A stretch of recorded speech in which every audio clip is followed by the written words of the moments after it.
So I've got here the Sarissa bases for Mortal Gods, the new game that Footsore are currently starting to playtest. So let's open it up. Mortal Gods is set in ancient Greece.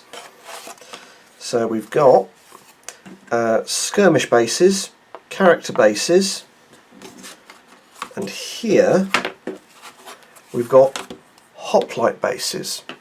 So this is done so that the hoplites, if you get 3 bases, can form phalanxes, like so. Which means that you can move the units as groups. The skirmish bases are for slingers and peltasts and archers and things like that. There'll also be cavalry in the game, but I'm played a lot of Test of Honour which has got the same core rules. So with this, to assemble them, you've got the bottom of the base, the individual infantry bases,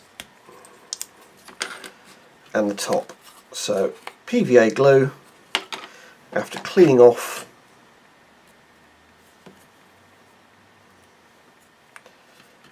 where the lasers cut the wood to leave it joined to the larger section. So you clean that off and you end up with that. So you take this, you get a bit of PVA glue, which I've already got,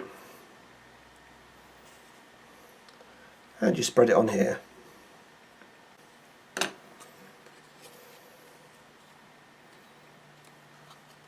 Like so.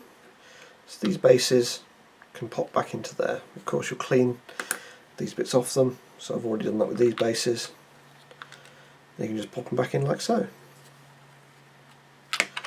So I'm going to rest something heavy on top of this until it's dry, but that is how to put them together. So you end up with 3 skirmish bases, 6 hoplite bases, 3 of the hero bases, which are 32mm, and 27 of these bases, which are what you put your ordinary infantry on. So looking at it, it's an interesting way of doing it. You're immediately able to separate the heroes, who are on the larger bases, from your normal infantry, and you've got a clear and visually useful and in-game useful way of separating your hoplites and your skirmishers. So obviously there's been a reasonable amount of thought put into this, and having a phalanx of hoplites looks like a good idea. So it costs £5 for one of these Sarissa sets of bases, which is enough to do an army.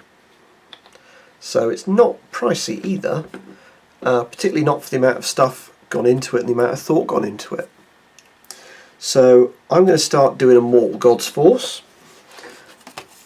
2 in fact, using some Victrix stuff I've had to hand and some bits and bobs I picked up.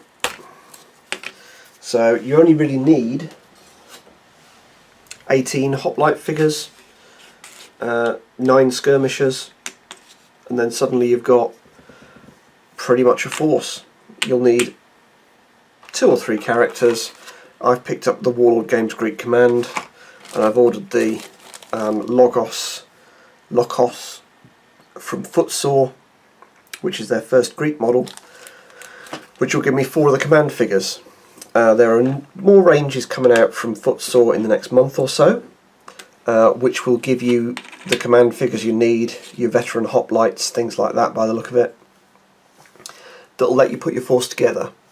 But I'm going to start out with some metals and some Victrix plastics, and I'm going to come back and do a mercenary force and a Theban force. I'm guessing they'll put Athenian and Spartan in the plastic box set that Andy Hobday is talking about doing. So I'll be doing a few videos featuring Victrix plastic kits and putting these forces together. So I'll come back to you in another video looking at some of the ancient Greek figures. But if you're curious, there is a Facebook group that is already up and running for Mortal Gods that you can find on Facebook. There'll be a playtest PDF coming out soon, and we've got the start of the ranges available from Sarissa and Footsore, but plenty of stuff already available from Victrix. So I picked up some mercenary hoplites like 2 years ago that I'm digging out now to base up for this game. So if you liked Test of Honour, Mortal Gods certainly looks like it's worth a try. I'm going to leave this video here, having had a good look at this and shown you how to put them together. But if you like the video, hit like or subscribe. If you want to chat, leave a comment below. But otherwise, good gaming!